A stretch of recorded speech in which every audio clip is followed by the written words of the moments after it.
everything kind of fell together. I got all the building thing. I didn't have money for a sign or paint. I didn't have money for staff. The first summer we worked with no staff. First thing he said is, listen, you have got to do a business plan. Business plan, business plan, business plan. If you don't do a business plan, it doesn't work on paper. You can't outwork the bad man. It has to work on paper. That's right. And so I did a business plan. I missed my first year's business plan by. Well, guys, thanks for tuning in to the Smokeless podcast. This is Nick from Stanley's Famous Pit Barbecue in Tyler, Texas. As always, I am here with my good buddy, old pal, Justin Forton from Pecan Lodge in Dallas, the freaking king, Wayne Miller from Louis Miller Barbecue down in Taylor. What's up, Wayne? Good morning, good afternoon, whatever time it is in your time zone. We have in the background the one and only Vic Berry, our Irish brethren. And today, everyone, we are joined from the one and only, the panhandle king of Texas barbecue, Mr. Tyler Frazer from Tyler's Barbecue in Amarillo, Texas. Tyler, what's up, brother? How you guys doing? Happy July 5th. Happy July 5th. You know, we always close on July 5th, just like the Dave, Black Friday we close because we're always slow. You're usually open on Sundays? So I tell everybody we're closed Sunday for God and Monday for me. Yeah. When I first opened, I was the one-man show, so I knew I wouldn't get enough rest. And, you know, so here we are 20 or 16 years later here at the barbecue. Beautiful. Amazing. Yeah. Well, as you know, or maybe you don't know, Tyler, Vic is our I don't have fucking words today. Producer? I'm just a guy in Ireland. Editor? Editor. He's just a dude. Video director. Right. Yeah. Magic man. He is the magic man. Hey, Tyler, nice to meet you. Nice to meet you too, Vic. So, Vic, where do you live? I'm in Cork, Ireland. Okay, so you're quite a ways. Is it middle of the night there or morning? It's just coming up to 8:30 p.m. Okay, perfect. Just a good time to go get a Guinness. Dude, Guinness, as I tell everybody, right? Guinness is for tourists. What the real Irish people drink is like it's a Murphy's or a Beamish. So we just give tourists as much Guinness as they want to give us the money for, and then the rest of it is just like raw whiskey and poutine and kind of just straight out of the potato. All the World Cup stuff going on. My first experience with Guinness, I was in New York City at Toy Fair working for Hastings, and the Welsh soccer team rolled into the bar across the street from the hotel. We drank all the regular beer they had, and about 3 or 4 o'clock in the morning, we started on pints of Guinness. And a large time was had by all. I was still dipping Copenhagen at that point. And one of those guys was like, hey, what's that you're putting in your mouth there? I was like, you don't want any part of this. This will mess you up. And he didn't believe me. Sure enough, he puts up some Copenhagen in, and he's drooling like a teacup and falls off the stool. It was awesome. I remember being a sophomore in high school, the first time I put a dip of Copenhagen in my mouth. And I mean, talk about being sick. And I didn't know how to hold it in one place, and so all the little granules started getting like all over my mouth, and then I started getting sick, and you couldn't get it out, and then it was just like, you know. So then I switched to Skull, but I just remember what the Bandits. I remember sitting in my bedroom going, "You can do this. You're gonna do this with the Copenhagen right now. You're gonna do this," and I couldn't do it. Right. Justin, were you saying that and it's horrible. It's a horrible habit. It's horrible for you. I remember having similar experiences. Like I told that guy, I was like, hey, you don't want this. You'll have to grab the grass to keep from falling off the earth because it'll make you really wobbly. It does. It did. He went straight down. He was like, whoa. Anyway, so I don't do that anymore. Rachel, my ex-girlfriend, current wife, had carpal tunnel surgery.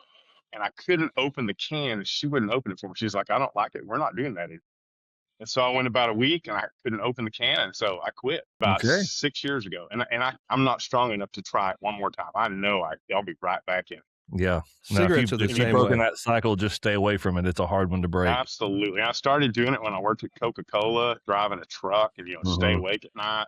Yep. If you start working 20-hour days at the Houston rodeo, man, it sure evens everything out. Man, it's hard to look. I don't miss going, hey, where's my next can at? I'm like, like a heroin.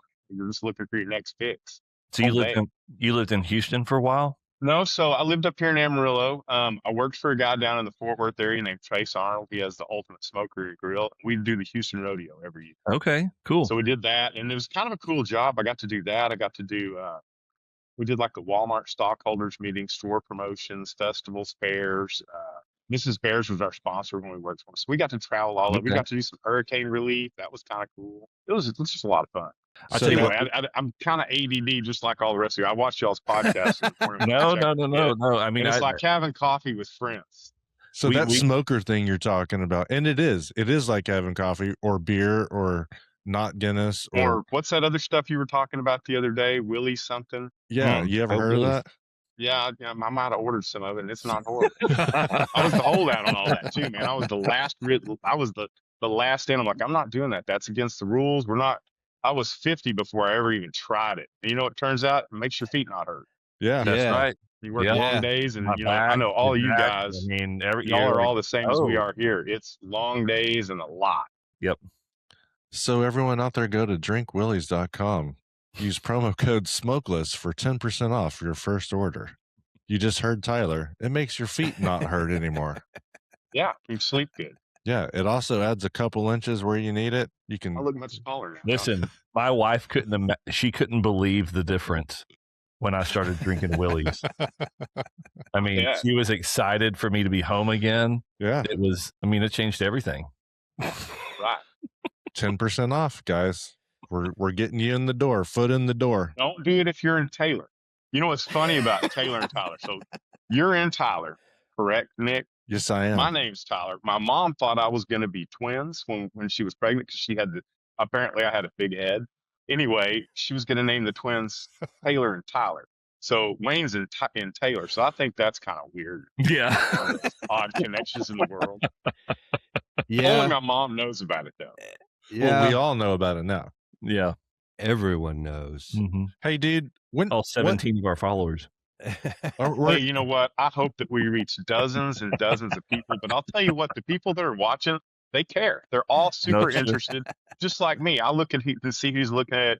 It's people that are really serious about barbecue, and anybody that's in the barbecue business, they need to listen to these podcasts. They need to watch it because collectively, how much experience do you guys think you have? 60, 70 years? I mean, that's tremendous. And then with Wayne's multi-generational stuff, I mean, that's a lot of experience to listen to. You know, things that they can hear us talk about, and they don't have to go beat their head against the wall and try to do it again. Well, Tyler, let's talk about your experience, dude. Tell everyone, how did you even get in this whole game in the first place? When did it all So start? it's pretty crazy. It's a long story. I worked at Hastings. You know, we're talking about going to New York early and doing stuff. So Hastings was a book, music, and video retailer. They had 155 stores from Washington State to Tennessee. I had the coolest job in the whole company. I bought candy, games, and toys. And so with candy, games, and toys, you get to go to the fun trade shows. You get to go to Toy Fair in New York, the candy show in Chicago. One of the cool things about the candy show, I was one of the skinny guys. You know, all those guys are big, big guys, kind of like the managers of Babes. They're all big boys. Anyway, I got to, you know, just general marketing stuff. Like I was listening to Wayne talk about being a sports guy. Anyway, so through that connection, I have friends that were sales reps, and I ended up taking a job in Wisconsin. One of my vendors needed somebody to come up and be their purchasing manager and teach them how to do spreadsheets and pivot tables and manage inventory to sales. And so I took a job over the telephone. I was up there 2 weeks, and what I learned was Madison was 1,400 miles from home. The people are friendly, but it's not quite the same. And you know, they got a cool jazz club there. If you've ever, I think Nick's played there before. I don't know if it was the same one, but yeah, Madison definitely has some cool clubs. We used to play at the King Club in a place called Cafe Montmartre, which is some French name that I'm probably butchering, but I thought Madison. The King Club. I think that's the one I went to. It's like downtown. It's all a cool vibe. Right. Yeah, you step out on the sidewalk and the Capitol's right there. And like Clyde Stubblefield, who was James Brown's drummer, used to have a residency there, which is huge for me. I'll shut up now. Okay, go ahead. Yeah, no, it's just one of those cool connections. Anyway, so I took the job, moved up there, realized, hey, I'm 1,400 miles from home. I've got to figure out a way to get back down. My ex-wife had moved to Dallas, and so I thought, man, I've got to figure out a way to get closer to my kids. I negotiated a deal with them when I moved up there for them to fly me once a month to go down so I could see my kids. And that was really good. And so through the course of that, I lived there about 18 months. I knew I wasn't going to stay 2 summers, 1 winter. It's way too cold to live up there. If you live up there, you need to move someplace else. It's the Arctic Circle. The Aurora Borealis is a myth. It's because it's so cold outside. When you look up, your eyeballs freeze right before you die. It sends signals to your brain that you're seeing colors, but it's stupid cold. Anyway, so I ended up moving back to Amarillo, and I figured out a way to get to Dallas. And I was in Dallas, and I started working with Matt Ayers, one of my buddies in the toy business. And Matt had a tailgate spot, still has a tailgate spot at SMU. And so he tailgates over there. He has Hutchins guys come out. I got to do it about once a year. And so that's where I got into kind of cooking for fun. We were just, hanging out, drinking beer. Those guys all had Christian family values. So that's who I ended up hanging out with. I'm not as country club as them, and I've been teasing them for 20 years about being country club. It turns out, guess what? They are really all country club. They have helicopter money, shopping center money. We're not in the same boat, but they're all a bunch of good Christian guys, so they're fun to hang out with. And so through that connection with Matt, he knew a guy over in Justin that owns an 18-wheeler barbecue grill. That guy's name's Trace Arnold. Trace wanted Matt's spot for the weekend for the TCU SMU game because he's trying to get a sponsor. And he knows if he gets out there and gets some TV, that maybe that'll turn into a real deal and he'll get some good sponsorship. So he gets it all set up. We don't get the trailer ready. We're not ready for anything. 5 o'clock on a Friday, he calls and says, "Hey, I'm not going to be able to come. My driver's mom is in the hospital and I just don't have a driver. So unless you guys have a CDL, I'm out." Turns out Tyler worked at Coca-Cola for about 7 years and learned how to drive transport trucks, route trucks, forklifts, anything with wheels I can drive. And so I was like, "I have a CDL, no problem." He's like, "Well, it's a 57-foot trailer." Hey, no big deal. We had a lot of these. Anyway, that's about 6 feet longer than most of the ones that you see on the road. Most of the ones you see are 48. Some of them are 53. 57 is pretty. Anyway, rode out to his house the next morning, drove him around Texas Motor Speedway, and he's like, "Okay, I'll see you down there in a minute." And I drive down to our spot at Texas, SMU and park the truck. And as soon as I get out, the guys with WFA are right there in my face like this. They're talking to me about this big Ultimate Smoker and Grill, which I've seen twice. And to be fair, I didn't drive it ever before that. It's the first time. And I hop out and I start telling them everything that I do. Like, this thing will cook 1,000 hot dogs, 500 hamburgers. And I know all the stats and I'm talking about it. And the guy that owns it walks around the corner and he's like, we may need to talk. Because here I'm talking about it on the news like I do it every day. Anyway, about a month later, he came up with the thing. His driver was sick again. I filled in a couple of little spots here and there for about a year. And about a year later, he called me and said, "I need you to quit your job. We're going to go on tour." And I was like, "Great." And he was going to pay me, $100 a weekend or whatever. I was like, "Yeah, that's not going to work. I have rent, and child support, and insurance, and a lot of other stuff." But we worked out a deal. I went to work for him. I worked for him for about 4.5 years, 5 years if you include the part-time. So that was about 2005 when I moved to Dallas, and I moved back to Amarillo in December of 2009. And I did about 400 events. We kind of traveled all over. We did stuff out on the West Coast. We did stuff around Seattle. We did the Taste of Tacoma. We did stops in Portland, all over the Portland area, all over LA. And, a lot of times that helps tremendously when people are traveling because they're like, I'll ask them, "Hey, where are you guys from?" They're like, "Well, we're from Riverside." And I'm like, "Oh yeah, just right over there on the east or the south side of LA." You have a good idea geographically where everything is if you drink. So that helps a lot when you're engaging with people because everybody likes to talk about their local places and their local things. I don't know if y'all found the same thing talking to travelers, but the more you travel, the easier it is to talk to people that are from someplace else, and you can spot them. Like if you see somebody from Fond du Lac, Wisconsin, you know where they're from when you see them. They'll have a Packer shirt on or a Brewers hat, something like that. It's crazy. Anyway, so that's kind of how I got started into it. When I went to work for Trace, I was kind of struggling at the toy business when I was there. I was literally making hundreds and hundreds of dollars a year. Like I went to my dad and we're looking at it. My dad's like, "So you're really happy doing this?" It was a lot of fun. And the last year I did it, I got to go to Hong Kong. I got to go to New York 3 times, Las Vegas, lots of trade shows. I got the Halloween show and CES and the Apparel Magic show, all these fun shows. And so at the end of the year, I made $5,400. My dad's like, "Okay, so we're going to have to change this hundreds of dollars a year, thousands and thousands, and then possibly tens of thousands." And that's more the goal. So when I went to work for Trace, I knew this was an opportunity. My favorite barbecue place up here in Amarillo was Gary's Barbecue, and they closed about 2003. So they've been closed about a year. I thought, man, that's a perfect thing. Go to work for Trace, learn how to cook, learn to do what I'm doing. I've got this experience from Hastings, one of the other categories I had. I was in charge of 80 hardback cafes, which were like little coffee stores. So I understand all the logistics about cups and setting margin and doing all the hard stuff that everybody else struggles with because I did it for 5 years. anyway, that kind of helped me along, and I put together a business plan. I talked to a guy here in town that's Madison Scott that owns a bunch of real estate. First thing he said is, listen, you have got to do a business plan. Business plan, business plan, business plan. If you don't do Yeah. a business plan, if it doesn't work on paper, you can't outwork the bad man. It has to work on paper. That's right. And so I did a business plan. I missed my first year's business plan by $500. It helps a lot if you have a buyer background and you can do spreadsheets and know kind of how to set all that stuff up. It's tremendous help. Anyway, that's I worked for him for 5 years, 400 stops, and moved home in December. He didn't really think I was going to get open. Started looking for stuff, and by the time I found a building, signed a lease, had almost enough money to open.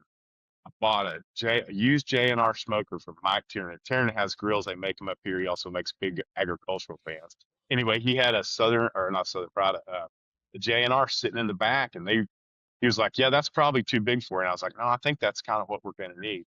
Ended up buying it. He refurbed it for me, sold it to me for $4,600. They're 30 grand now, or Yeah. 40. Yeah. And it Man. was just a sweetheart deal. Everything kind of fell together. I got all the building thing. I didn't have money for a sign or paint. I didn't have money for staff. The first summer we worked with no staff. My mom ran the register. I had a buddy, Kelly, that worked at the railroad. He would come in the morning and help me do morning prep and cook onions while I'm cooking beans and making potato salad. My mom would come on the register. I had several buddies that worked at Hastings, and they would come help me run lunch and bus tables and come back after work and laugh at me that they're going on vacation next week, but they'll come help me paint in July. And so I was looking at my Facebook stuff this morning, and there popped up a thing 15 years ago or 16 years ago. One of my buddy's kids who got in trouble was helping us paint the building red. Anyway, so it took me about 6 months to get open. We opened May 25th, 2010, and hit the ground running. And we won Best of Amarillo that year about 2 months later, and we've been going ever since. Very cool. What year was your first year at Texas Monthly Barbecue Festival? So for 2013. Okay. That's where so we met. That's when we met, and that's when I met Wayne, and that's when I met Justin. And that just kind of changed the thing. I noticed everything's changed a lot since 2010. In 2010, barbecue places did not talk. You didn't talk to your competitors. You didn't talk to the other guys in town. Everybody was real secret, like, oh, this is what we're doing over here.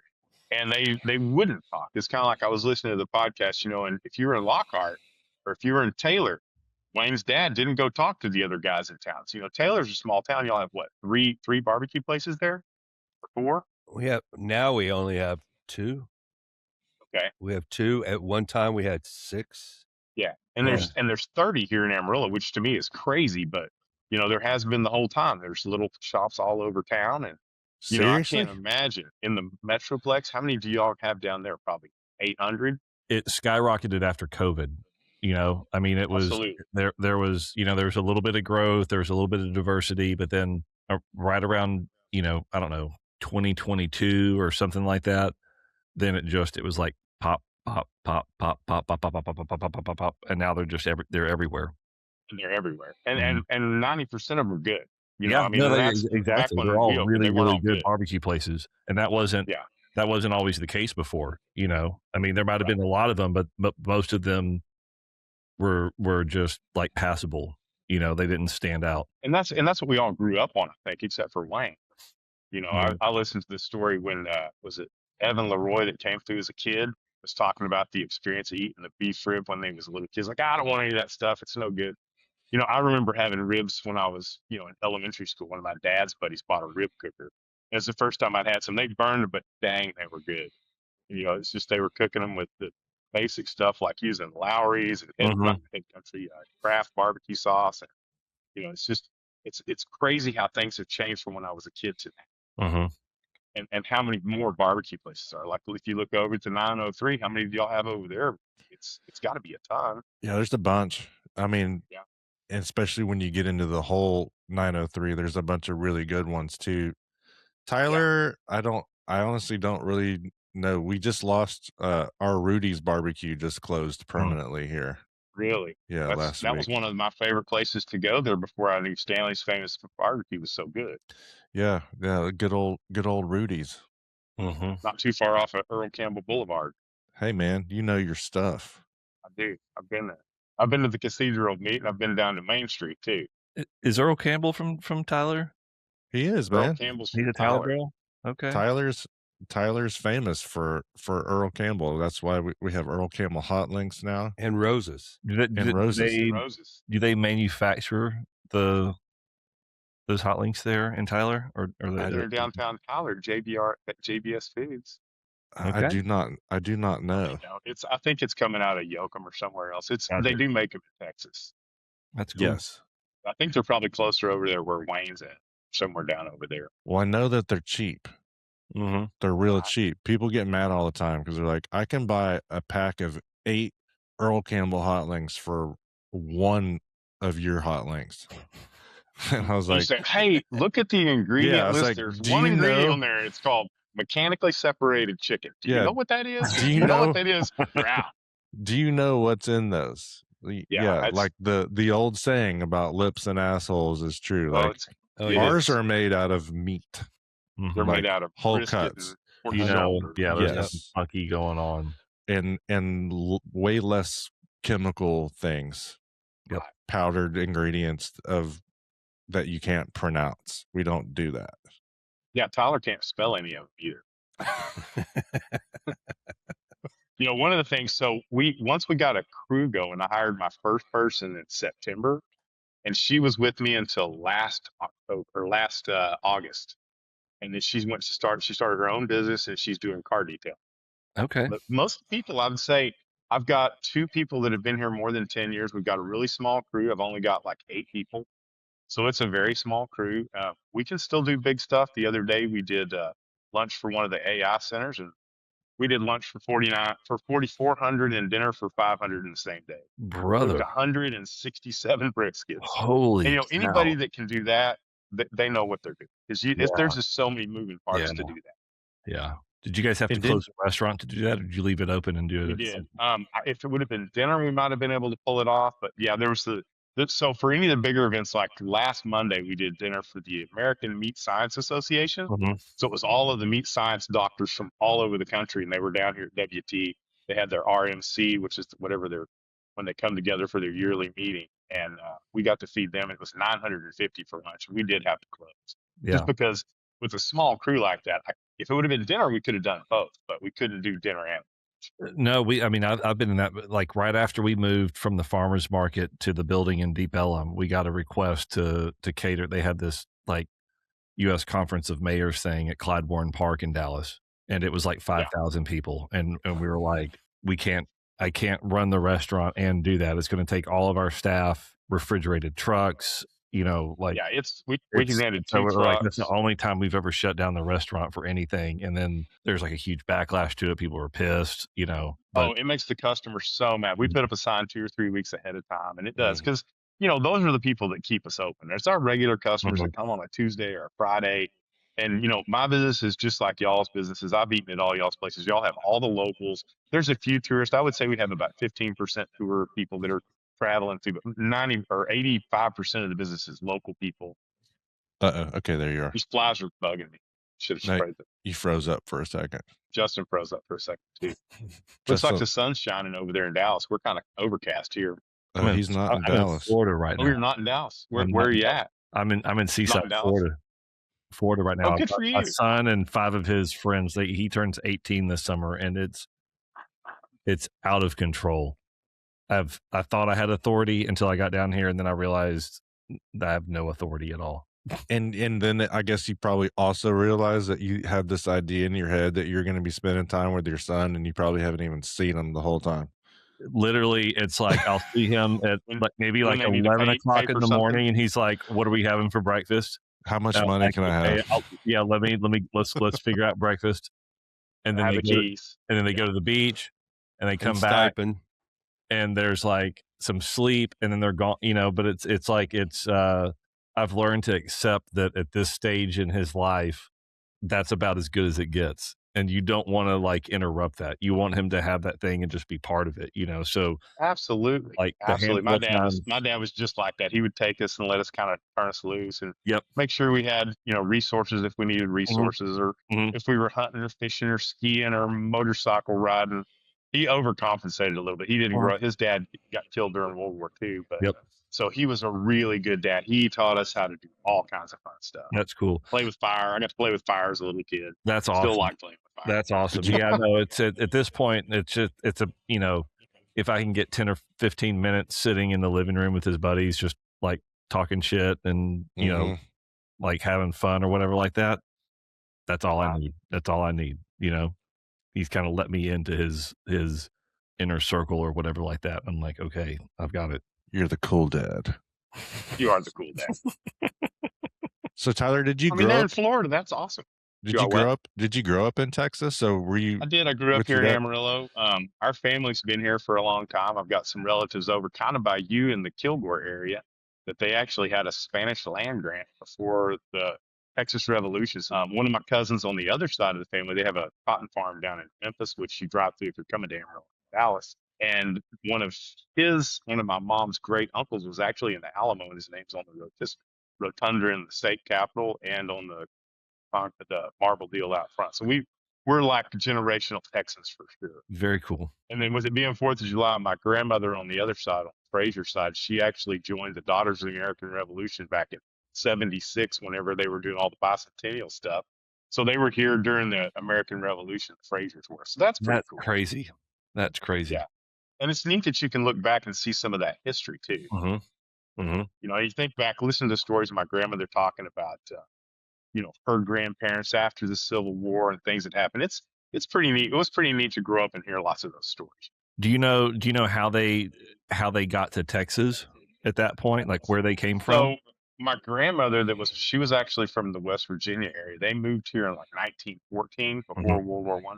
They came out in a covered wagon. And so that's pretty cool. Now I think they did one of their uncles stopped in Arkansas and they stayed there for about 6 months and then they continued on. That was kind of like the other family. They were already here. Part of them were down in Quanah. And so everybody in that part of the country, they're all related to Quanah Parker. I don't know if you've ever talked to anybody down there, but everybody's cousin or brother or somebody. So there's a lot of overlap connections with the Indian history. My dad was a huge history buff, so he liked to talk about, Billy Dixon at the Battle of Adobe Walls with the longest shot, an open range sight before 1900. He loved all that stuff. That's cool. So that was a cool way to grow up and learn all the stuff. And my wife seems to think that about 50% of the time I'm telling the truth, and 50% of the time I'm just making up a good story. And my dad used to say, "Why would you let the truth get in and mess up a good story? Why would you let the truth do that? You tell a great story without all of it." There's always a better ending or a better plot twist you can come up with. So back to your answer, yes, I grew up in Amarillo and I did all the fun stuff we did in the 70s. I popped firecrackers. We played with bottle rockets. We rode bicycles. We had a quarter in our pocket to call with a payphone. I didn't have a cell phone until I was almost 30. My kids had cell phones in elementary school. I mean, it all changed real fast. I played football. I'm horrible at reading and writing. 4th grade was the best 2 years of my school career. I'm so bad at learning how to read. I was good at faking it though. And I'm really good at putting stuff together. 4th grade, best 2 years. That's for the mathematical challenge. And anyway, it used to really bother me because I had friends that were in the 4th grade with me. And then when I got to junior high, they wouldn't talk to me anymore. I was like, why is everybody being weird? Because I'm the young kid. It was weird. But turns out I turned out okay. I can sort of read. I graduated in the top quarter of my class. I don't know if that says a lot about our Texas education system or if I really did good.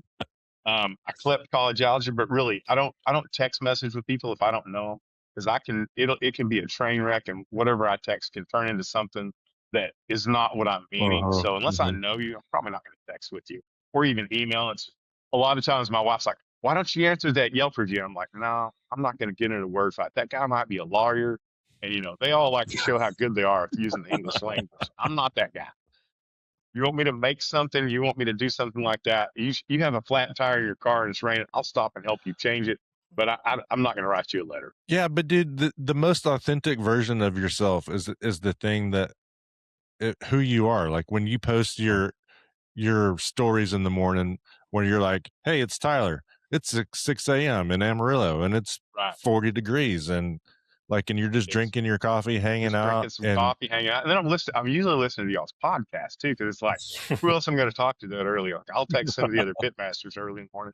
I used to talk to Michael Hernandez down at Hayes County quite a bit, and then every once in a while I'll text Ernest or somebody else if I see something on their story, because I know it, 6 o'clock in the morning. We're the only guys up. Right. And yeah, I could have somebody do it for me, but I love doing it. I love coming and checking the fire at night. I love all that, and living where you guys live, y'all would be super jealous. My commute is the best. It takes me 1 minute and 45 seconds to get here. That's That's amazing. Like awesome. I can beat the fire truck for So, real. Like the fire alarm goes off, I can be here before them. They got to put more gear on. so listen, I've never heard anybody talk about going to check the fire, but I've Yeah. described that before because I would leave the restaurant, sometimes like on a Saturday or a Sunday or whatever like that. And maybe we were having people at the house and I'd be there for dinner, but then every hour and a half or 2 hours, I'd leave the restaurant, I'd go back, or I'd leave the house, I'd go back to the restaurant. It was like 10 minutes away. I'd check the fire, I'd rotate the briskets, put my wood on, go back. And then at some point it would be like, all right, I'm out. And then I would go down there and just spend the night, like the rest of the night, and finish it up and then start the Right. ribs in the morning or whatever like that. Well, one of the reasons that I was really excited about that J&R pit that I bought Mhm. was because I know the difference of cooking with a pit like what you have. Because Trace's pit was kind of a hybrid of both of them. Okay. And you had to check it every 2 hours. You had Yep. to feed it. So if he's cooking 100 and something briskets for a big feed, somebody has to be there playing with the wood You the whole have to be time. Just like constantly. Wayne's Big Dragon. It's the same deal. You can't, Or you even can't the let one that down scent there. drop, and then you can't let it flow. When you have something like No, you're it's cooking gotta that much it's gotta stuff, stay it has to perfect be all the like time. you have to keep that heat high the whole time, or at least at the upper limit the whole time. So Absolutely. that thing you're talking about, that's like an 18-wheeler trailer pit, right? Like it's Right. Yeah, like it the weighs biggest like grill in the world thing. Like This is the that's the Operation one, right? Barbecue, like Yeah, kind it's of the disaster world's relief. ultimate smoker and grill. I'm sorry, Justin, go ahead. No, this is the Operation Barbecue disaster relief grill, No, or is that something different? no, this is the one. So he's in the Dallas Fort Worth area a lot. It's a grill. He's got a 17-foot jumbotron that raises up out of the Oh top of it. wow. We didn't have that when I worked for him. We had flat screen TVs because they were like 15 grand at that point. But now he has a big jumbotron on there. And most I ever cooked on it, we cooked 132 briskets one time for a deal over at Camp Craig Allen. We were cooking for a big deal over at Grapevine at the Bass Pro Shop. And then I think we did a bunch at the Houston Rodeo like that too. It seems like we fed stupid numbers of people every time we did the rodeo. And it would cook great. If you had 50 briskets on or 100 briskets, it would cook them the same with the same amount of Cool. wood. Because like one of the people that worked on it, the people from J&R worked on it, Mr. Bewley worked on it a lot. And so a lot of people talk about, having Bewley pits or Bewley this and that. I got to spend quite a bit of time while we were having Larry work on different things on the truck down there, talking to Mr. Bewley, and he was a wealth of information. Yeah, he is. Do you know who he is, Wayne? I do. So he was like, like I don't know if you can see it, but right over kind of right here I've got a cold cut cabinet. And he was telling me all about the barbecue business way before I was there. He's like, you need to have a cold cut cabinet. That's where the money, if you have anything left over, put it in the cold cut cabinet. And if people don't have a cold cut cabinet, y'all need. I sold $36,000 worth of cold cuts. Wow. All meat that I could have, and y'all probably sell it in Gold Belly, so it's not a big deal. I sell it a little bit cheaper. I sell it about half price, and it allows me to be a little more aggressive when I'm cooking because I'm not afraid of losing money. Right. What do you mean? Right. You saying that, like if you just have a rack of ribs left over, you just I have a vacuum rack of seal it ribs and left sell over, it some cold? turkey or Is that what you chopped, mean? and sell it cold. Yeah. Yeah. Yeah. No, So I that, know a lot of guys do Gold Belly. It looked to me like the market was completely saturated with all that stuff. So I don't. Maybe it's a good thing. Maybe it's not. no, we do Well, the I know same. when you're in a bigger area like where Justin's at, there's a lot of people that come through the Dallas Fort Worth area, just like where Wayne's at. Amarillo, we don't have the same kind of people. People will not line up around the building. They'll walk out if we get a line at the door. The local people, they'll wait 6 or 7 people, 10 people, but you have to move fast. Yeah. And Yeah, have you addressed that? How have you adjusted your menu such that you can process quick enough that you can process a line that fast? So, one of the things for me, and it's one of those choices that I made because, you go in, you go to other people's barbecue places and you go some places and they're not fast. And I'm not going to say there was one in Taylor that I waited an hour and 24 minutes in line. I'm not going to say that. That's all? Well, we got there and Rachel was out in the car. She's like, I'm not going to another barbecue place right now. You can go in and wait. And I'm watching all these guys come by with trays that are beautiful, perfectly sliced fatty brisket. and pork ribs and sausage and beef ribs and just piled up, just person after person. We get up there, all we got left is beef ribs, and I'm fine with that. So I love beef ribs. It's what I came for. So I have beef rib and tiny bit of they gave me a tiny little bite of brisket, bought a pile of t-shirts. So if you ever come in, you're going to see your t-shirts up on our line. I let them wear t-shirts from all the places that I like. So they all have Stanley's Famous Pit Barbecue shirts. They have Pecan Lodge. They've got Louis Mueller shirts. And, wherever I go, if you see me going someplace, like 2M didn't have any shirts last week when I was there, but I like supporting the guys that I like their stuff. That's cool. Yeah. Because we're not really in competition. My customers can be customers of yours also. Uh-huh. And Yeah. and I tell them all the same thing. I'm like, hey, if you go into Stanley's, tell them that some guy in Amarillo is talking a bunch of shit about it. And, because and, that, do- and that they do. changes the way people are They listening. And they yeah. do. They're like, They and do. they do. They come in and they're like, hey, my buddy is talking shit about you. They're like, wait a minute, what? Yeah, And no. it stops the person on the block and makes them go, wait a minute. Several They're times. just not talking about something specific. He said somebody's talking shit. Who's Mhm. talking crap? Anyway, then they realize it's me and they're like, oh, he's not really talking crap because he's not. No, I love that, man. I love seeing your posts where your staff is wearing other joints shirts. That's so cool. You're a great dude, man. And you're like everyone's biggest fan, which is, and I'm your biggest fan. I've loved seeing you every year since we met in 2013. And I just want to say, Absolutely. I'm a little bummed that we don't have Troubadour going because to me, that's like my Yeah. social. It's like if we were back in the olden days, 100 years ago, that would be like the rendezvous. Yeah. It would be the place where all the people would get together. And, that's the reason I like y'all's podcast, because when else do you get to talk to all the guys that go through all the same experiences that can talk about how hot their pit gets if they've got a problem? I was listening to the Tame the Dragon thing the other day. And, who else can relate besides the guys that do it every day? Yeah. The guys that when you look at their arms, I don't have any tattoos, but I got burns all over my arms, just like Everywhere. a fireman. And that's how you can tell if it's somebody that really works in a barbecue place or if it's somebody that's really organized and, they can train people. Because there's those people too. Doesn't mean their food's bad, but, I like to be able to go to the Friday afternoon or Saturday afternoon cook off at my buddy's house and I can beat all the local guys cooking ribs because I can really cook. Yeah. Yeah. And it doesn't matter if it's barbecue or whatever. I mean, I enjoy cooking everything. My wife loves to cook too, and that's one of our social activities together. We'll cook whatever. She'll look up a recipe and cook something and cook it in on the stove, and it's just amazing. That's the one thing She's a about Anyway, it. you're right. As far as being a fan of everybody, I am a huge barbecue fan of everybody's. And I realize that everybody's is different and it's not the same. And I think when I look back now at how far we've come from when we opened, I have the business that everybody that gets in, that's gotten into the barbecue business the last 20 years, I've got that business that we all got into to get the business going. Mhm. I've been recognized for things. I'm not worried about if I'm on somebody's list. I'm worried about what kind of experience have my customers had today. Mhm. We're only as good as the worst plate we put across the counter, but it's a lot more fun when it's good and people enjoy it. And, for me, that's what I get out of it. I love all the people coming in and talking to me and, getting to see their smiles. I didn't realize that was a thing that I actually got paid by people smiling Yeah. and having a good time until COVID.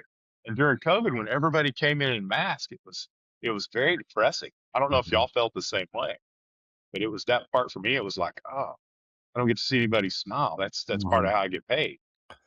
It's just well, I'm depressing. deaf and I have to read people's lips, so it was really hard for me to communicate because I was like, Right. what are you saying? I can't understand you legitimately. Yeah, I totally understand that. Rachel thinks I'm deaf. I just think she doesn't talk to me when I'm in the same room. All right, everyone. If you enjoyed part 1 of Tyler, check out part 2 next week. Tyler Frazer. You don't want to miss it. Dude is all over the place. You'll have something for you to hear. I promise you.